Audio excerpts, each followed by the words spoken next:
শয়ন উত্থান পাশ মোড়া, তার মাঝে ভীমে ছোড়া, বাবার 14 মায়ের 8, এই নিয়ে কালকাট, দুই ছেলের জন্মদিন, ইথে যেন না হয় ভিন, ইথেও যদি না পারিস ভগার খালে ডুবে মরিস। মানে 4টে একাদশী আর শিব চতুর্দশী, দুর্গাষ্টমী, কৃষ্ণ জন্মাষ্টমী, রামনবমী, এই 4টে পালন করা অন্তত প্রত্যেকটা সনাতনীর উচিত।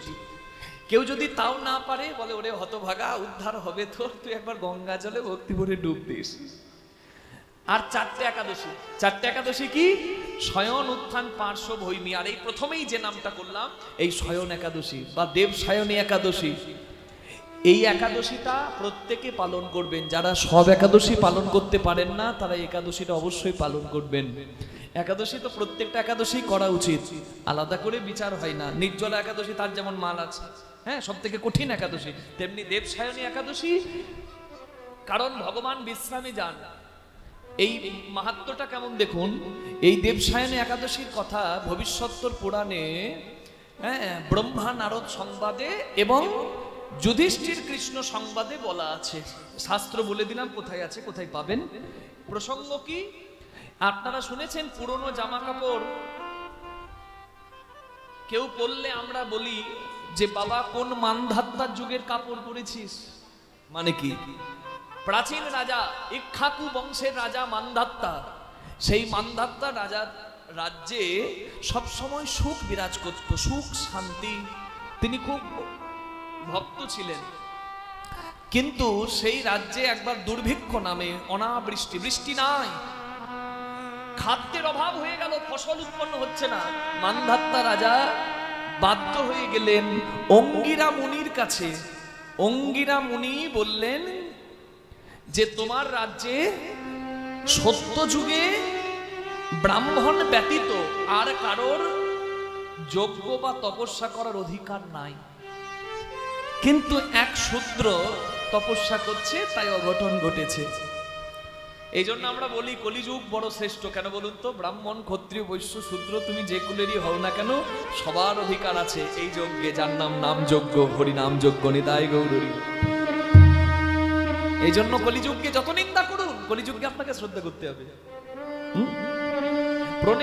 প্রণমঃ কলিযুগ সর্বযুগ সার, হরে কৃষ্ণ মহামন্ত্র যাহাতে প্রচার।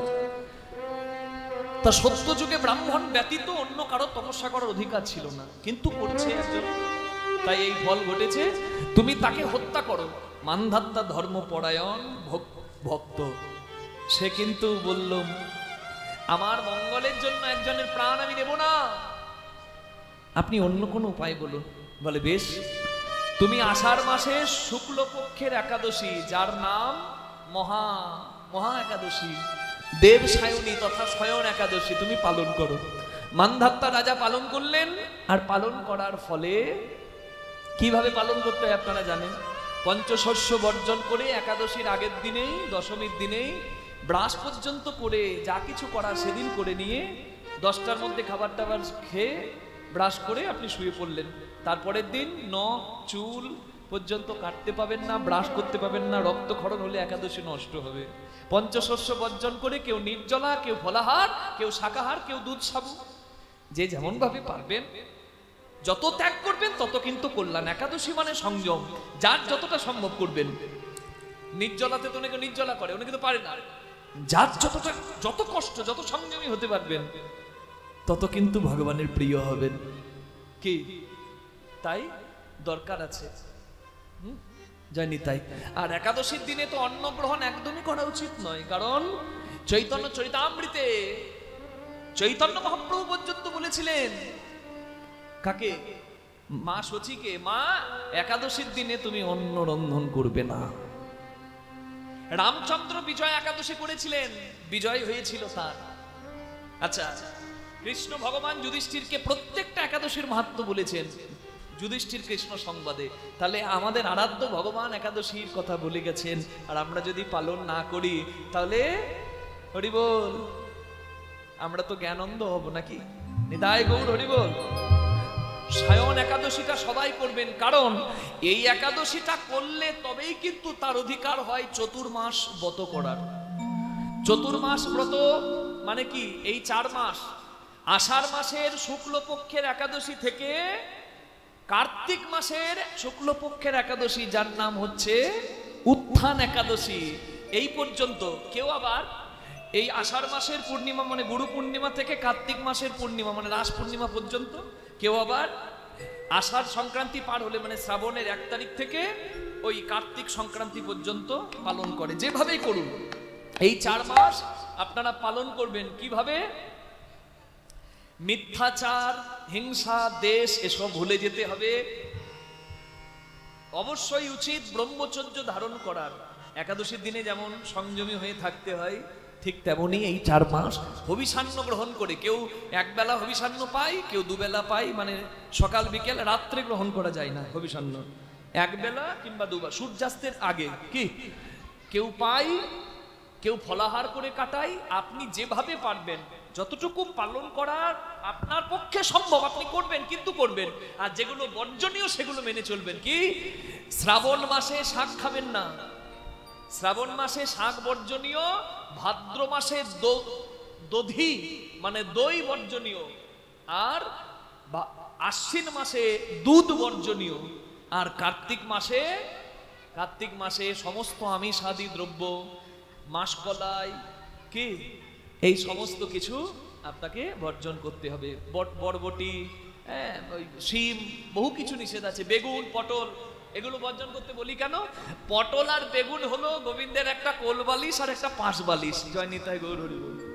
হাসি লাগছে না? হ্যাঁ গো, যা বলছি শাস্ত্রসম্মত বলছি, কোনো অসুবিধা কিছু নাই, চোখ বন্ধ করে মানতে পারেন।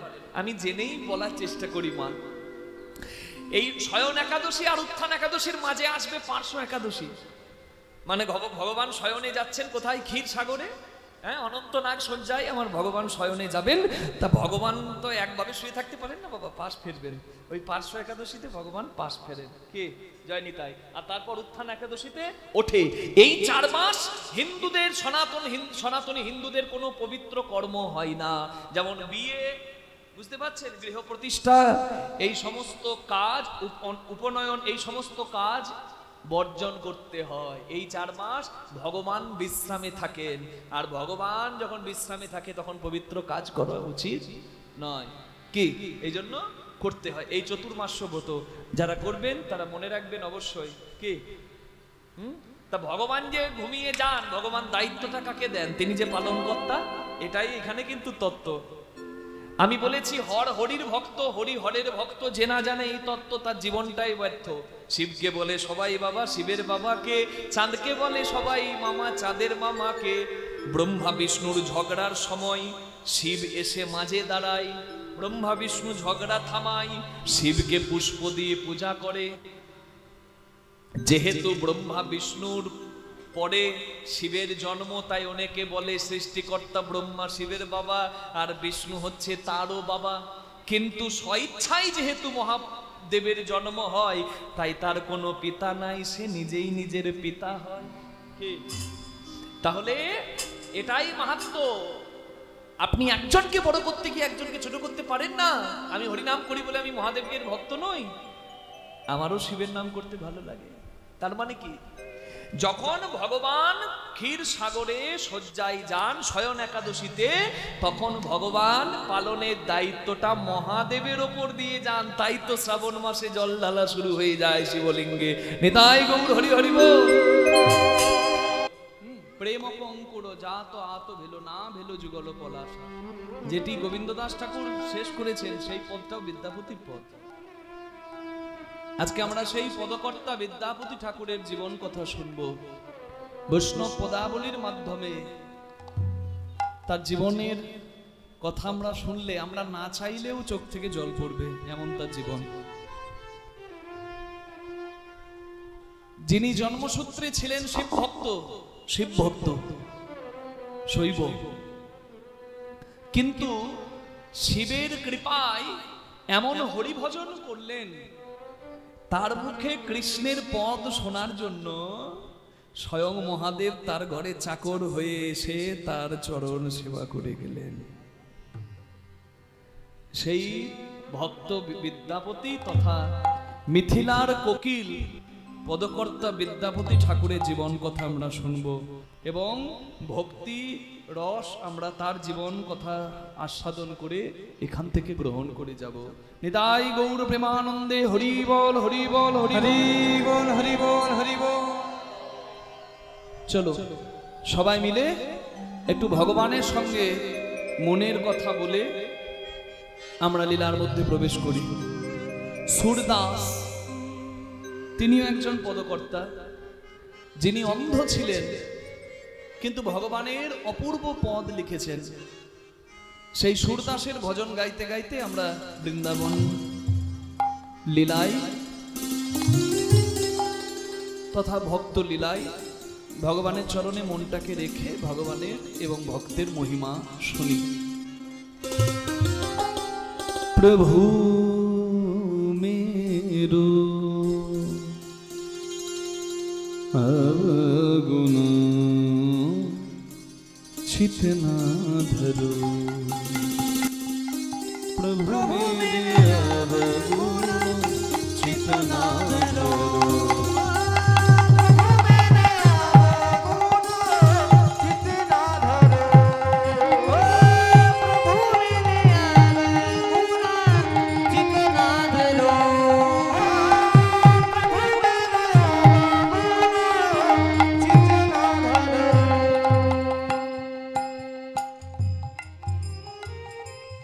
प्रभु जी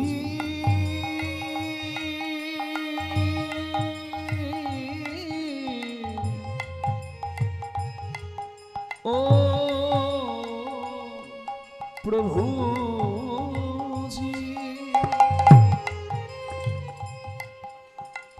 प्रभु मेरे अवगुण, प्रभु मेरो अवगुण, प्रभु मेरो अवगुण। এই ভোকালগুলো কমে গেছে দাদা, মাইক ম্যান একটু আসবেন। প্রভু মেরে অবগুণ, প্রভু মেরে অবগুণ, প্রভু মেরে অবগুণ, প্রভু মেরে অবগুণ চিত না ধরো, প্রভু মেরে অবগুণ চিত না ধরো,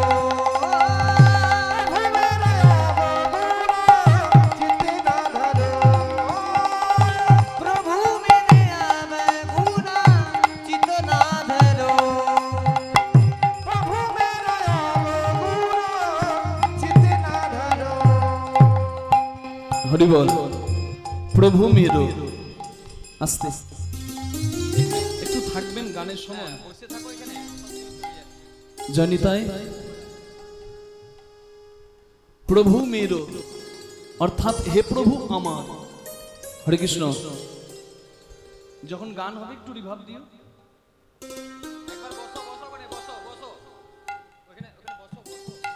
প্রভু মেরো মানে হে প্রভু আমার। অবগুণ মানে গুণের বিপরীত শব্দ, যার নাম দোষ। আমি এত দোষ করেছি, পাপ করেছি, হৃদয়ে পাপ রাখার আর জায়গা নাই, তাই তোমাকে ডাকছি। এটি ভক্ত আর ভগবানের সম্পর্কের একটা ভজন। আমরা তো ভগবানকে ডাকি। সুরদাস তিনিও একজন ভক্ত, তিনি ভগবানকে ডাকছেন। কোথায়? বৃন্দাবনে চন্দ্র সরোবর বলে একটা স্থান, সেখানে বসে। অন্ধ ছিলেন কিন্তু গোবিন্দের ভজন লিখে গেছেন প্রচুর। সেই সুরদাস বলছেন, প্রভু আমি তোমাকে ডাকছি। কখন ডাকছি? এত পাপ করেছি, পাপ রাখার আর কোনো জায়গা নাই, আমি তোমাকে ডাকছি। তুমি ভাবতে পারো যে পাপ করে আমি তোমাকে ডাকছি কোন সাহসে? তাই বলে রাখি, তোমার কাছে সবাই সমান। তুমি তো জগন্নাথ আর আমি জগতের সন্তান, আমি তাই তোমায় ডাকছি। সমদর্শী হ্যায় নাম তিহারো, সমদর্শী হ্যায় নাম তিহারো, চাহে তো পার করো চিত না ধরো।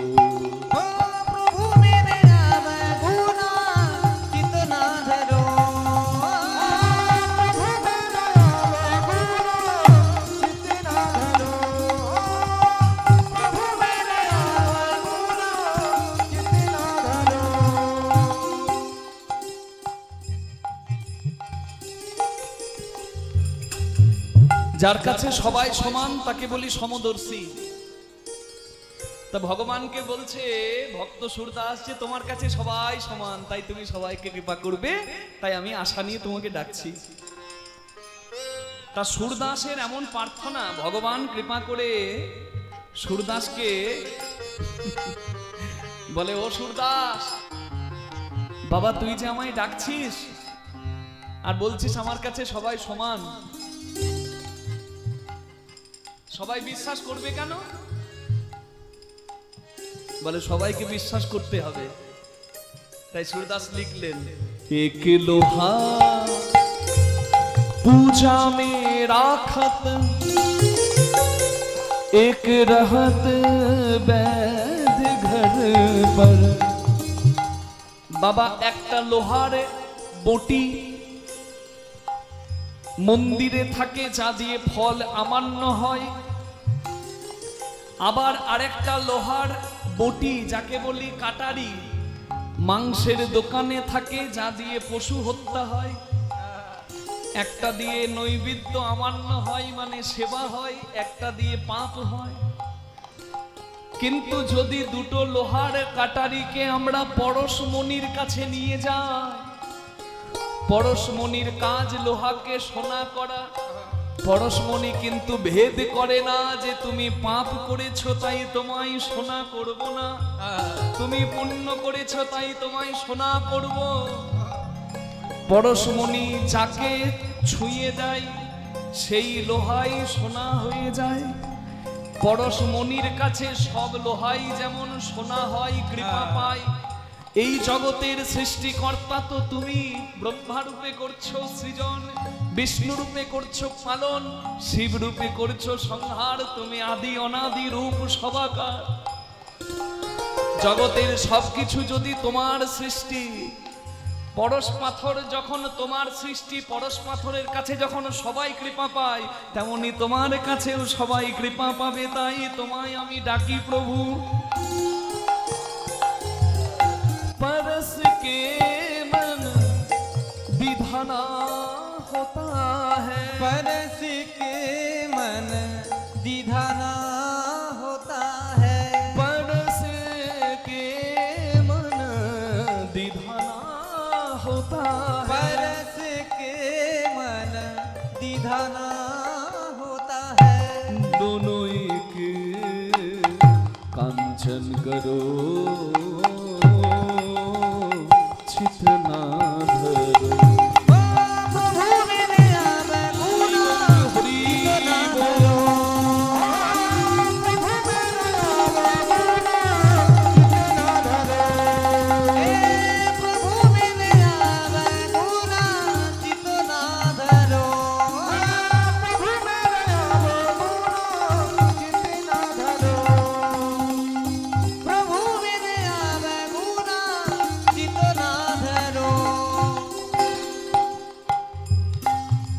ভগবান হাততালি দিচ্ছেন, বাহ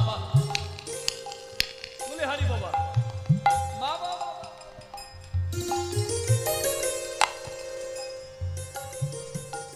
কি সুন্দর উদাহরণ।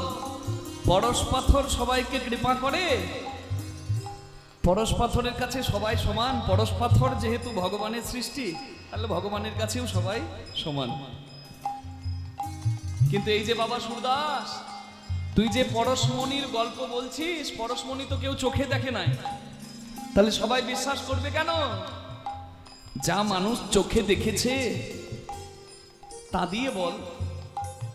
এইবার সুরদাস এই বাস্তব উদাহরণ দিচ্ছে।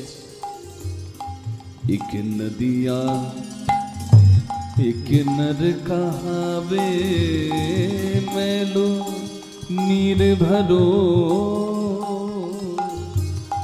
मैलो नीर भरो। जब दो मिले तब एक बरन हो, जब दोनों मिलकर एक बरन हो, जब दो मिले तब एक बरन हो, जब दोनों मिलकर एक बरन हो। हरि बोल। আমি যেখান থেকে এসেছি মা সেখানে আছে অজয় নদী, যাকে বলে অজয় নদের জল। আবার কলকাতায় আছে বড় বড় নর্দমা, যাদেরকে বলে ড্রেনের জল।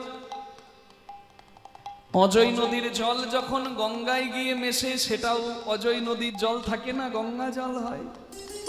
আর নর্দমার জলও যখন গঙ্গায় পড়ে সেটাও নর্দমার জল থাকে না, সেটাও গঙ্গা জল।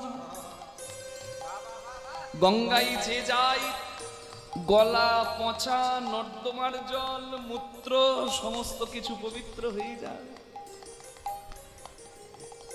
গঙ্গায় যে যায় সেই আশ্রয় পায়। আর এই গঙ্গারই জন্ম যদি তোমার চরণ থেকে হয়, তাহলে তোমার চরণে যে যাবে সে কেন আশ্রয় পাবে না প্রভু? বিষ্ণু চরণ জলা ব্রহ্মা কুমণ্ডলা শিব ঝকারাজত দেবী গঙ্গে। जब दो मिले तब एक बरन हो, जब दोनों मिलकर দুটোরই একা বর্ণ হয়। एक बरन ধোলা हो। গঙ্গা জল। গঙ্গা সুরেশ্বরী নাম পায়ো, গঙ্গা সুরেশ্বরী নাম পায়ো। गंगा सुरेश्वरी नाम पायो, चितना धरो। ओ प्रभु मेरे अवगुणा चितना धरो। प्रभु मेरे अवगुणा निताई गौर हरि बोल। ओ प्रभु मेरे अवगुणा चितना धरो।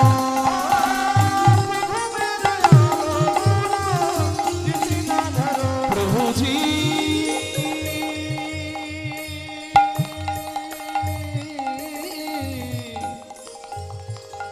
ओ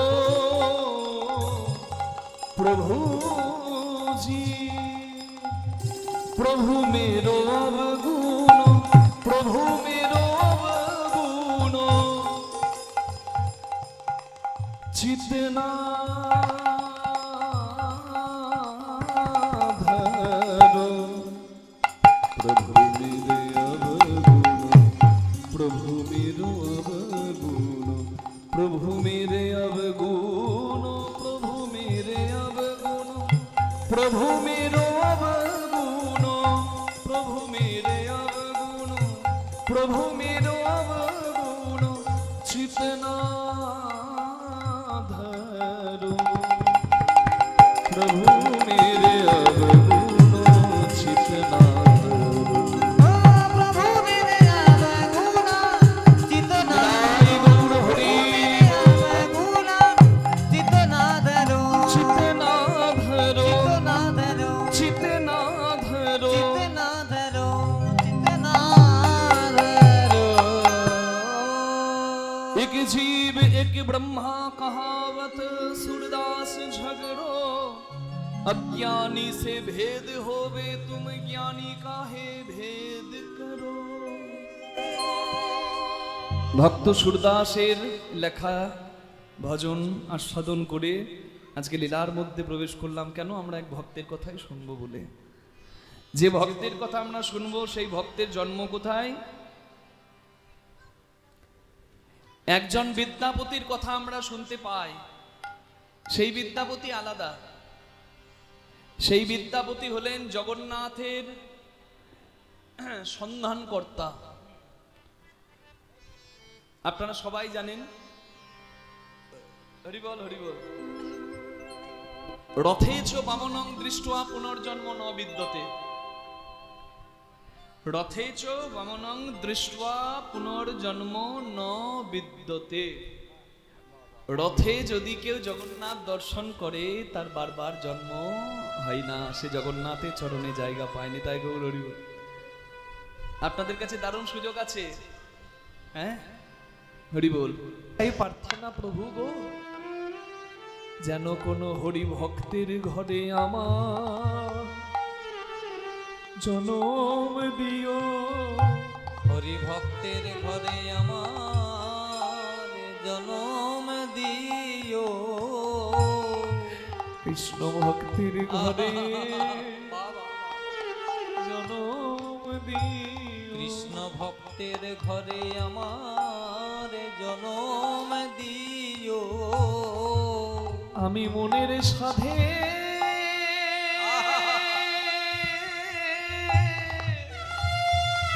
আমি নাম গাবো। হরি ভক্তের ঘরে আমার জনম দিও আমি মনের সাথে নিতাই গৌর হরি আমি হরি নামে গাইব ভক্তের ঘরে আমার জনম দিও এটাই তো হরি নাম বাবা, আর মুখে কথা আসবে না। এত কথা ছিল উগনার মুখে, বিদ্যাপতি যখন কেঁদে কেঁদে এই প্রার্থনা করে দিয়েছে, উগনার আর মুখ খুলছে না। চাকর উগনা এত কাঁদছে, গামছা ভিজে গেছে, পরনের ধুতি ভিজে গেছে, যে জায়গায় উগনা বসেছিল মাটিতে সেই জায়গাটাও ভিজে গেছে। বিদ্যাপতি মনে মনে ভাবছে,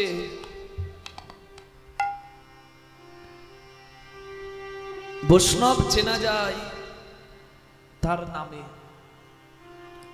যার মুখে দেখিবে অবিরত কৃষ্ণ নাম জানিবে সেই জন বৈষ্ণব প্রধান, যার নয়নে দেখিবে অবিরত অশ্রুধারা জানিবে সেই জন ভক্তের সেরা। এত কাঁদছে, ও কি সাধারণ চাকর না কোনো পরম কৃষ্ণ ভক্ত? আমি পরীক্ষা করব। বিদ্যাপতি পদটা শেষ করলেন, কি মানুষ পশু পাখি গিয়ে জন্মিয়ে, কি মানুষ পশু পাখি গিয়ে জন্মিয়ে, অথবা কীট পতঙ্গ, ওহে মাধবে অথবা কীট পতঙ্গ, জানি কর্ম বিপাকে গতাগতি পুন পুন, কর্ম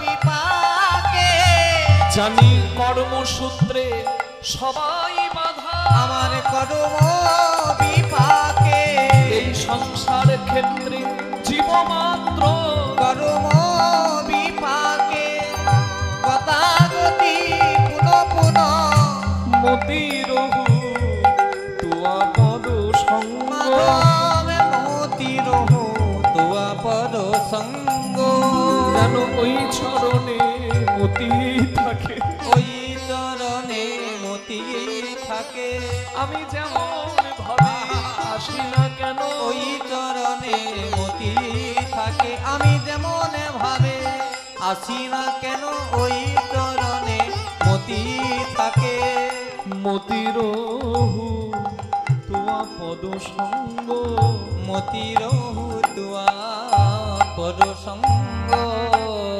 এই গান, এই পদ যিনি লিখেছেন সবাই প্রণাম করুন সেই বিদ্যাপতির নামে। হরি বল। ভনই বিদ্যাপতি অতিশয় কাতর, মননে বিদ্যা প্রার্থনা অতিশয় কাতর, তরইতে ইহ ভব সিন্ধু, তরইতে কে ছাড়াবে কে তোড়াবে তুমি ছাড়া, তাই তুয়া পদ পল্লব করু অবলম্বন, তুয়া পদ পল্লব করু অবলম্বন, তুয়া পদ পল্লব করু অবলম্বন, তুয়া পদ পল্লব করু অবলম্বন, দিল আধো দেহ দিন বন্ধু, দিল আদ দেহ দিন বন্ধু, প্রার্থনা করুন, আমায় দান করো হে, আমায় দান করো হে, এক বিন্দু কৃপা দান করো হে, এক বিন্দু কৃপা দান করো হে, নানা ফুরাবে না হে, ফুরাবে না হে, তোমার ফুরাবে না হে, আমার ফুরাবে না হে, এক বিন্দু দানে সিন্ধু ফুরাবে না হে, এক বিন্দু দানে সিন্ধু, বলি হে কৃষ্ণ করুণা বিন্দু সিন্ধু, দানে বলি সিন্ধু, হে কৃষ্ণ করুণা সিন্ধু দানে সিন্ধু, বিন্দু দানে সিন্ধু, এক বিন্দু দানে সিন্ধু, ফুরাবে না হে, তিলয়াধ দেহ দিন বন্ধু, দিন বন্ধু, দিন বন্ধু, তিলয়াধ দেহ দিন বন্ধু, ও দিন বন্ধু, ও দিন বন্ধু, তিলয়াধ তিলয়াধ দেহ দিন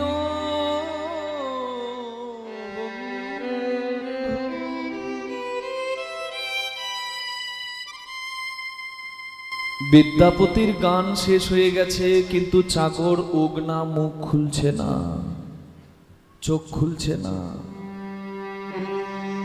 বিদ্যাপতি ডাকছে, এই এই উগনা, এই উগনা, এই,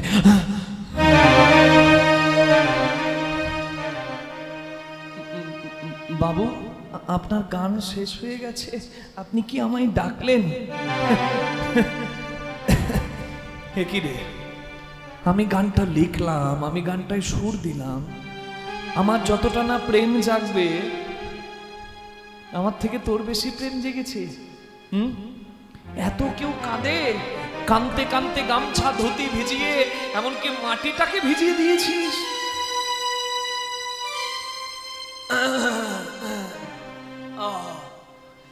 গান গাইতে গাইতে আমার গলা শুকিয়ে গেছে রে, আমাকে একটু জল খাওয়াতো। জল খাবে? আপনি আমায় অমৃত পান করালেন, নাম অমৃত, আর আপনাকে জল খাবো না? এক্ষুনি যাচ্ছি বাবু। উগনা গেল জল খুঁজতে।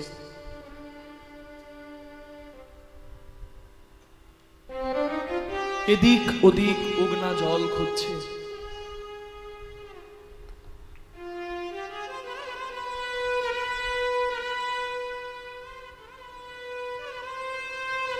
বিদ্যাপতি উগনাকে জল খুঁজতে পাঠিয়ে চিন্তা করছে, উগনা তুই এতদিন আমার কাছে পরিচয় গোপন করেছিলিস, কিন্তু আজকে আমি বুঝতে পেরেছি তুই সাধারণ কোনো অনাথ শিশু, তুই সাধারণ কোনো চাকর নোস, তোর আরো কোনো পরিচয় আছে, তাই তো আমি তোকে পরীক্ষা করতে পাঠালাম।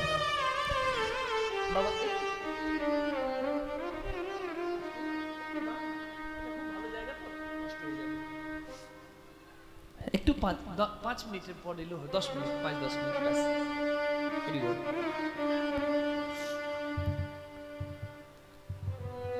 একদম এই লীলার সর্বশ্রেষ্ঠ জায়গা।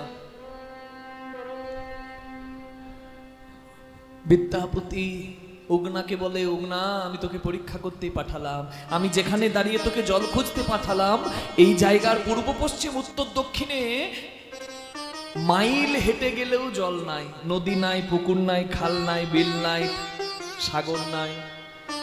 আমি তোকে জল আনতে পাঠিয়েছি, তুই যদি সাধারণ কেউ হোস তাহলে তুই জল আনতে পারবি না, কিন্তু সাধারণের মাঝে তুই যদি অসাধারণ কেউ হোস তাহলে আমি তোকে নামামৃত পান করিয়েছি, তুই আমার এই ঋণ শোধ করার জন্য নিশ্চয়ই আমাকে জল পান করাবি। দেখি তো তুই কি করিস। এদিক ওদিক জল খুঁজে উগনা জল না পেয়ে গাছের আড়াল থেকে বটপাতার ঠোঙাতে জল পরিপূর্ণ করে বিদ্যাপতির কাছে এনে বলে, বাবু আপনি আমায় জল আনতে পাঠিয়েছিলেন, এই নিন আপনি জল গ্রহণ করুন। দাঁড়াও না, তুই আমাকে জল এনে দিবি আর আমি জল খেয়ে নেবো, তুই ভাবলি কি করে? বাবু আমি ছোট জাত বলে বুঝি আমার হাতে জল খাবেন না? চুপ কর, জাতে তো হয় দিবি না। আমি যদি জাতপাত ভেদ করতাম তাহলে তোর জাত না জেনেই তোকে কি ঘরে আশ্রয় দিতাম? কৃষ্ণ ভক্তের আবার যাতে হয় নাকি রে? একটাই তো পরিচয় হয়, কৃষ্ণ দাস। কি হবে কুলে যদি কেউ ডাকতে না পারে আকুল হয়ে, আকুলে ব্যাকুলে? আমি শুধু তোকে পরীক্ষা করতে পাঠিয়েছিলাম, আমি জানতাম আশেপাশে কোথাও জল নাই। তুই কি করে আমাকে জল এনে দিস দেখার জন্য? তুই জল এনে দিলি, সত্যি করে বল, এই গেলি আর এলি, জল তুই কোথায় পেলি? উগনা শত চেষ্টা করেও বিদ্যাপতিকে আর বোঝাতে পারলেন না। শেষে বাধ্য হয়ে বললেন, ওগো বিদ্যাপতি ঠাকুর, আমি পরিচয় গোপন করে এতদিন আপনার গৃহে ছিলাম, কিন্তু আজ বোধহয় আমার যাবার দিন হয়েছে।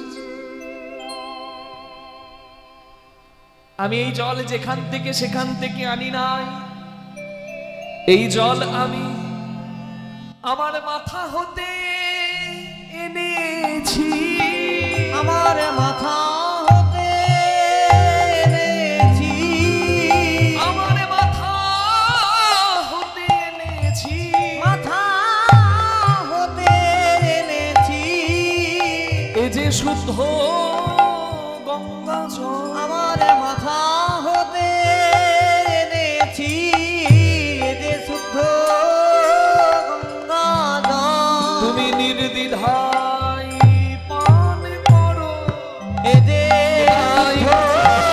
গঙ্গা জল তুমি নির্বিধায় পান করো, এ যে শুদ্ধ গঙ্গা জল তুমি নির্বিধায় পান করো, এ যে শুদ্ধ গঙ্গা জল আমার মাথা হতে এনেছি। কি কি কি কি কি বললি উগনা?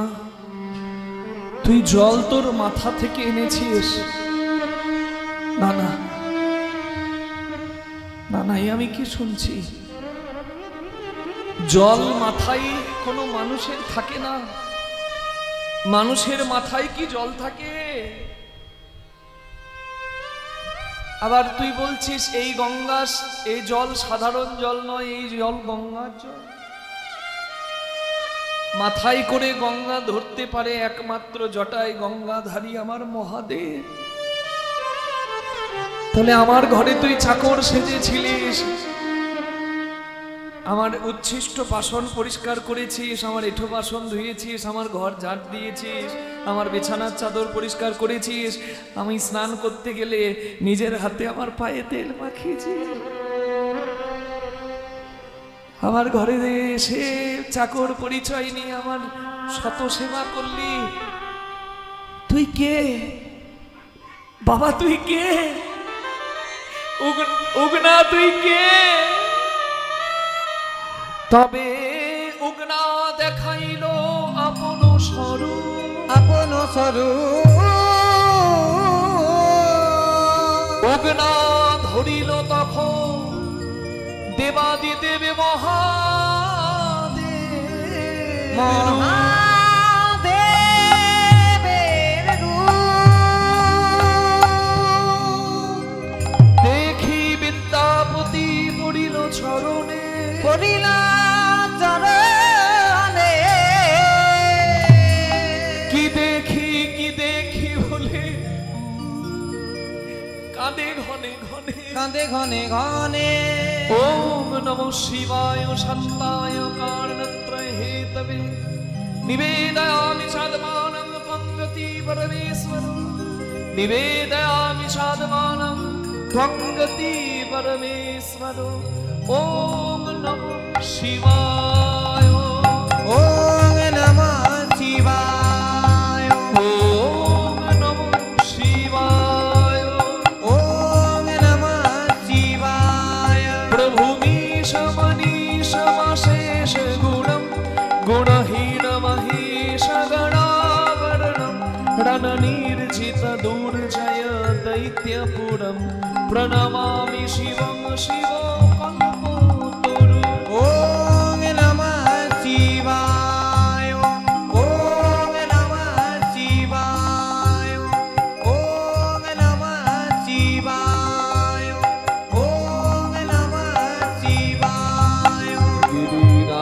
सुतानृत वाम तनु गिरिराज सुतानृत वाम तनु तनु निंदित राजित कोटि विधु विधि विष्णु श्रीरोधितो पाद जुगम प्रणमामि शिवं शिवो कल्पोतरु। ओम नमः शिवाय ओम नमः शिवाय ओम नमः शिवाय। निताय गौर हरि बोल हरि हरि बोल। বিদ্যাপতি খুব কাঁদছে। আমার পিতা আমার পিতৃপুরুষ সবাই তোমার চরণে বেলপাতা দিয়েছে, আর তুমি আমার ঘরে চাকর হয়ে আমার এঁঠো বাসন পরিষ্কার করলে, আমার ঘর ঝাড় দিলে, আমার বিছানার চাদর পরিষ্কার করলে, আমার পায়ে তেল দিলে। কেন করলে মহাদেব? তুমি আমাকে অপরাধী করলে আমার নরকেও যে জায়গা হবে না। বিদ্যাপতি, ছেলের কাজ যদি বাবা একটু করে দেয় ছেলের কি পাপ হয়? এই যে আমি কীর্তন গান করি মা, আমি একটু আগে পরিচয় দিলাম, আমার বাবাও কীর্তন গান করে, আর আমার মা বাবার আশীর্বাদ আজকে আপনাদের এখানে কীর্তন গান গাইছি, আমার গৌর হরি কৃপা আর আমার মা বাবার আশীর্বাদ আর ভক্তদের কৃপা। আজকে এখানে কীর্তন গান গাইছি 25শে জুন, আবার এই কীর্তন গান গাইতে এই ভারতের মাটি ছেড়ে ওই 30শে জুলাই আমরা লন্ডন যাচ্ছি। আমার ভিসাও হয়ে গেছে। 30শে জুলাই থেকে 8ই আগস্ট আমি লন্ডনে থাকব। লেসেস্টার এবং ভিক্টোরিয়া মেফেয়ার এই দুটি জায়গায় অনুষ্ঠান হবে। অ্যাথেনা ভেনু লেসেস্টার শহরে, সেইখানে হবে। দুটো সেমিনার আছে, মানে ব্রিটিশ বর্ন ইন্ডিয়ান চাইল্ড, মানে ভারতীয় বাচ্চা কিন্তু বিদেশে থাকে, বিদেশে জন্মেছে, তাদেরকে একটু সংকীর্তনের ছোঁয়া, এই যে আমরা শুনছি পদাবলীর মাধুর্য, কি অপূর্ব আমাদের সাহিত্য, এর একটু চর্চা তাদের কাছে পৌঁছে দেওয়া। মহাপ্রভুর স্বপ্ন পূরণ হচ্ছে। দেখুন, আমাদেরকে নিয়ে যাওয়া এবং সমস্ত অ্যাকোমোডেশন করতে এক এক জনের পেছনে 4 লক্ষ টাকা খরচা, এক এক জনের। আমার ভিসা হয়ে গেছে, এদেরও ভিসা হয়ে গেছে, এরা কাল সকালে আনতে যাবে। মানে এখান থেকেই আমরা বর্ধমান যাব, বর্ধমান থেকে আমি দেশের বাড়ি যাব, এরা আবার বর্ধমান থেকে ট্রেন ধরে ভিসা আনতে কলকাতা ওই Rene tower passport visa office ওই রুবির কাছে, সেখান থেকে ওরা আবার ভিএফএস গ্লোবালে ভিসা কালেক্ট করে ওরাও যাবে। তাহলে আমি যদি 3 জন যাই, বুঝতে পারছেন, বাকি মিউজিশিয়ান ও দেশে আছে, এক এক জনকে 4 লক্ষ টাকা প্রায় অ্যাকোমোডেশন। আমরা একটা হিসেব করেছি সবকিছু দিয়ে, 3-4 12 লক্ষ টাকা শুধুমাত্র এই অভাগাগুলোকে নিয়ে যাওয়া, নিয়ে আসা এবং সমস্ত কিছু দিকে বিচার করলে। নিতাই গৌর হরি বল। আর গ্রামে গঞ্জে যখন আয়োজন হয়, গ্রামের মানুষ সময় থাকলেও একবার এসে হরিবাসরে বসে না। আমি মনে মনে ভাবি, হে মহাপ্রভু, এরা কত বঞ্চিত, তোমার এই মূল্যবান সম্পদ, এর থেকে বাঙালিরা যদি বঞ্চিত হয় তাহলে বাঙালির কোনোদিন উন্নতি হবে না। নিতাই গৌর প্রেমানন্দে হরি হরি বল।